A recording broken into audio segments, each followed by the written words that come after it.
2025 आ गया है और अगर आप लोग चाहते हो कि यार सिर्फ 500 रुपए की एसआईपी से अगर आप लोग अपना फ्यूचर सिक्योर हो सके, अगर आप लोग ये चाहते हो तो ये वीडियो आपके लिए है और खासकर जो बिगनर्स हैं उनके लिए है। मैं आपको दिखाने वाला हूँ यहाँ पे mutual funds, top 5 mutual funds जो कि 2025 में यहाँ पे बेस्ट परफॉर्म कर सकते हैं। अब देखो म्यूचुअल फंड्स का यहाँ पे मतलब क्या होता है? सबसे पहले तो ये एक मेन आपका क्वेश्चन रहता होगा माइंड में कि भाई म्यूचुअल फंड्स में ऐसा क्या है जो स्टॉक मार्केट से रिलेटेड ही तो ये सारी चीजें हैं, तो क्या है म्यूचुअल फंड्स में ऐसा स्पेशल? अब देखो आपका पैसा जो है ना वो एक्सपर्ट के थ्रू जो है मार्केट में लगता है, स्टॉक मार्केट हो या फिर बॉन्ड्स में इन्वेस्ट होता है। आपको डायरेक्ट यहाँ पे स्टॉक मार्केट की टेंशन लेने की जरूरत नहीं पड़ती है कि आप डायरेक्ट स्टॉक मार्केट में शेयर्स पे या फिर किसी और चीज़ में आप इन्वेस्ट करो। एक आप एक्सपर्ट के थ्रू ही ये पैसा जो है इन्वेस्ट होता है, चाहे वो स्टॉक मार्केट बॉन्ड्स में हो, कहीं पे भी हो, किसी भी जगह पे आपने कौन सा जो है म्यूचुअल फंड्स ले रखा है, ये उसके ऊपर डिपेंड करता है। तो इसी को कहते हैं म्यूचुअल फंड्स, ठीक है। तो ये होता है म्यूचुअल फंड। और अगर आप यहाँ पे एसआईपी करते हो यानी कि सिस्टमेटिक इन्वेस्टमेंट प्लान करते हो, तो हर महीने थोड़ा थोड़ा इन्वेस्ट करके आप बड़ा पैसा बना सकते हो लॉन्ग टर्म में। तो अभी हम यहाँ पे सिर्फ नहीं, 5 एप्लीकेशन कह रहा हूँ यार मैं, मतलब खैर 5 यहाँ पे जो है म्यूचुअल फंड्स की अगर हम बात करें तो 5 म्यूचुअल फंड के बारे में बताऊंगा। और हाँ, इसमें मेन चीज़ मैं आपको ये बताता हूँ, किसी को हम नंबर 1 पे या फिर किसी को हम नंबर 5 पे किसी को नहीं रखेंगे, ठीक है। 5 टॉप 5, अगर ये टॉप 5 की बात हो रही है तो टॉप 5 की बात हम यहाँ पे करेंगे।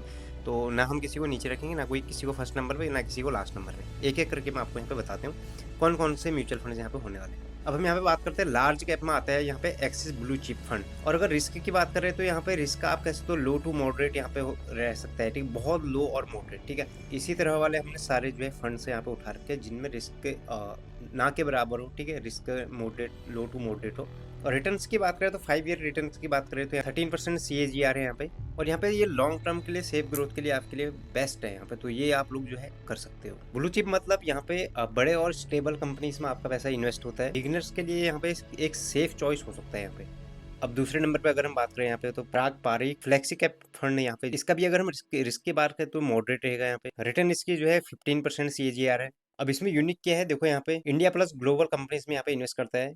अब आपको एक डाइवर्सिफाइड ऑप्शन चाहिए था यहाँ पे, तो ये बेस्ट होएगा इस चीज़ के लिए, ठीक है। तो इसमें आप लोग जा सकते हो लॉन्ग टर्म के लिए, स्ट्रॉन्ग परफॉर्मेंस आपको यहाँ पे जो है, आप ये फंड को भी चूज कर सकते हो। अब बात करते हैं यहाँ पे क्वांट मिड कैप फंड के बारे में। तो ये एक अच्छा खासा रिटर्न देने वाला है, ये काफ़ी टाइम से जो है चर्चे में भी रहा है, ठीक है। तो इसकी बात करते हैं, ये तीसरे नंबर पे है, ठीक है। अब देखो इस मिड कैप फंड के लिए रिस्क हाई है, थोड़ा बहुत हाई हो सकता है, रह सकता है, मतलब 20% CAGR है यहाँ पे। ये किन लोगों के लिए हो सकता है ज़्यादातर, ये एग्रेसिव इन्वेस्टर के लिए ये बेस्ट ऑप्शन जो है हो सकता है ये वाला।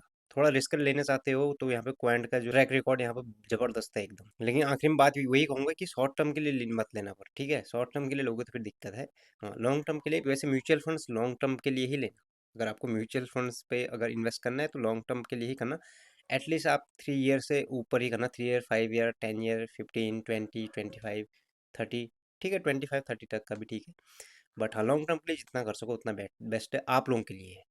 HDFC का यहाँ पे जो है बैलेंस एडवांटेज फंड आपके सामने जो है यहाँ पे चौथे नंबर पे। अब इसमें भी रिस्क आपका मॉडरेट ही रहेगा। रिटर्न आपके जो है 11% CAGR है यहाँ पे, 11 to 12% के आसपास। इसकी खास बात ये है कि अगर मार्केट गिरता है तो ये खुद रिस्क मैनेज करता है यहाँ पे, तो ये बेस्ट हो सकता है बिगनर्स के लिए यहाँ पे। पांचवें नंबर पे अगर हम बात करें, यहाँ पे पांचवें नंबर पे आता है यहाँ पे Mirae asset tax saver fund. Risk यहाँ पे मॉडरेट है यहाँ पे, और आपका रिटर्न जो है यहाँ पे 13-14% CAGR है। 1.5 लाख तक की टैक्स सेविंग यहाँ पे आपकी हो जाती है अंडर 80C।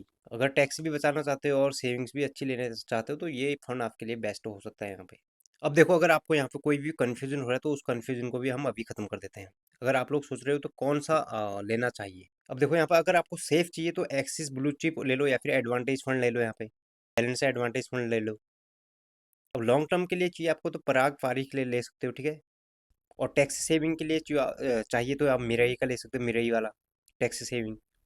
और आपको एग्रेसिव रिटर्न चाहिए, आप एग्रेसिव इन्वेस्टर हो तो भाई आप जो है क्वांट, जो क्वांट का मैंने आपको बताया था, तो वो ले सकते हो आप, क्वांट मिड कैप। और हाँ, शुरू करने के लिए आपको ना एसआईपी ही सबसे बेस्ट है। अगर आप बिगनर्स हो तो आपके लिए एसआईपी सबसे बेस्ट है शुरू करने के लिए यहाँ पे। सो गाइस यार, यही था आज की वीडियो में। और बाकी लाइक शेयर सब्सक्राइब कर लेना, शेयर करो अपने दोस्तों के साथ भाई, जिनको भी जानना था कि कौन से म्यूचुअल फंड्स में जो है 2025 में इन्वेस्ट करना चाहिए था, या फिर करना चाहिए भाई। अभी चाहिए था नहीं, अभी तो टाइम है, यही तो टाइम है अभी। और बात करें तो आप बताओ भाई कमेंट सेक्शन में आप लोग कौन सा जो है म्यूचुअल फंड्स जो है यहाँ पे इन्वेस्ट करने हो, किसके ऊपर इन्वेस्ट करने वाले हो, या फिर आप कर रहे हो पहले से ऑलरेडी तो। और बाकी सब्सक्राइब करो भाई, वो जो लाल वाला बटन है उसको मैं क्या बोलूँ, ठीक है। तो तो बस सब्सक्राइब करो यार, ऐसी जो है स्मार्ट इन्वेस्टिंग वीडियो देखने के लिए। आगे भी आपको सारी चीज़ें ऐसी मिलती रहेंगी। बाकी कमेंट करके भी आप लोग कुछ चीज़ें पूछना हो पूछ सकते हो, या फिर आपको जो है कुछ चीज़ें कुछ टॉपिक कवर करने हो तो आप कमेंट सेक्शन में, आप सब कुछ खुला है भाई। तो ये सारी चीज़ें, तो बस इस वीडियो को हम यहीं पे एंड करेंगे। जल्दी मिलते हैं आपको नेक्स्ट वीडियो में, तब तक के लिए बाय, टेक केयर गाइस।